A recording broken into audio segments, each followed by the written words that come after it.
Hi, I'm Ian from SG Leisure. So we're just cleaning and sanitising some of our indoor bouncy castles today between hires. So we're just going to do a quick video walkthrough how to safely set up your bouncy castle. So this is the equipment that we'll provide to you. You've got your indoor bouncy castle, your matting, your fan and your sandbags. Your sandbags we provide just to give that a bit of a stability while you're inside. It stops it from sliding, the castle sliding from side to side. With your matting as well, you might decide that you don't require it. If you've got carpet in the setup area which is a soft landing, you might decide that you don't need the matting as it's cumbersome. So the first thing to do is set your fan to the setup area and just undo the wire.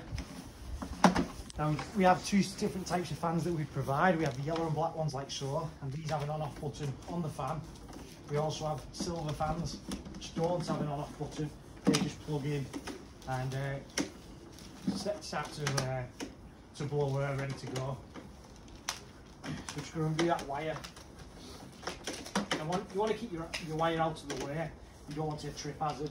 So you've got to keep it neat and tidy around the edge of a room, out of sight, so there's no tripping hazard. You just plug that in there, and again your on-off buttons here. So we're going to take your bouncy castle, take it to the area, undo the buckle strap,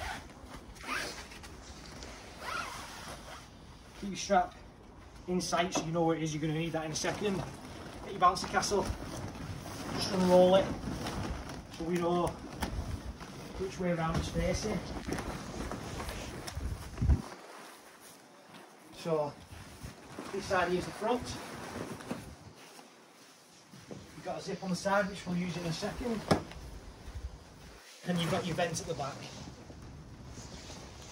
Now some of these indoor bouncy castles, they will have a strap on the vent already stitched on, so you can either use this to secure it to the fan, or you can use the buckle that keeps the bouncy castle intact. So on your blower you'll have a neck area and you'll have a ridge on. What you want to do is you want to put the vent over the ridge of the fan. You don't want to pull it too far back, but you also don't want it hanging off the edge. So you want to bolt so, and then use your buckle strap, just feed it through,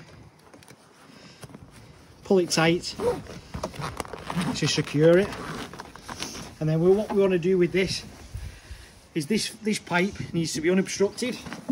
So this area here where it drags the air in to inflate your bouncy castle, you don't want anything to obstruct this because it'll cause loss of pressure in the bouncy castle. So if you've got balloons in the room, for example, make sure that no balloons sit on here, stop the air getting in.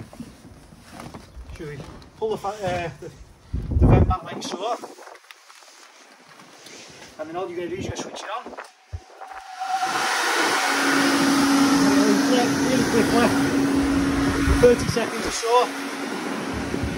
On these indoor bouncy castles they do have a zip on, and the zip's there so that when you're deflating it and packing away, it'll deflate quicker for you. So what we want to do at this point is we'll do this area like so.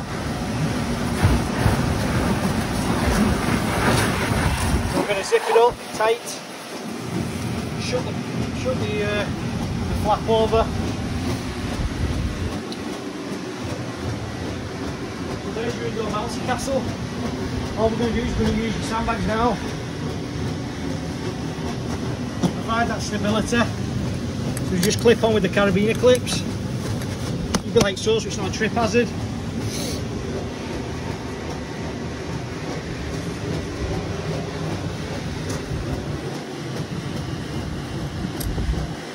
And if you are using your mats because you're on a hard surface such as a marble floor, apply your mats at the front there. And then we just want to do a quick walk around check. So the front, this area here, you need a space of 1.2 metres, so that when children are on the bouncy castle, if they come off, they need a space of 1.2 metres where they're not going to bang into anything else like a table, for example. And that needs to be on every side. So you need a space of 1.2 metres here, 1.2 metres here, 1.2 metres here, and the same at the back. The way the fan stretches out, you've probably got 1.2 metres that's everything. Thank you very much.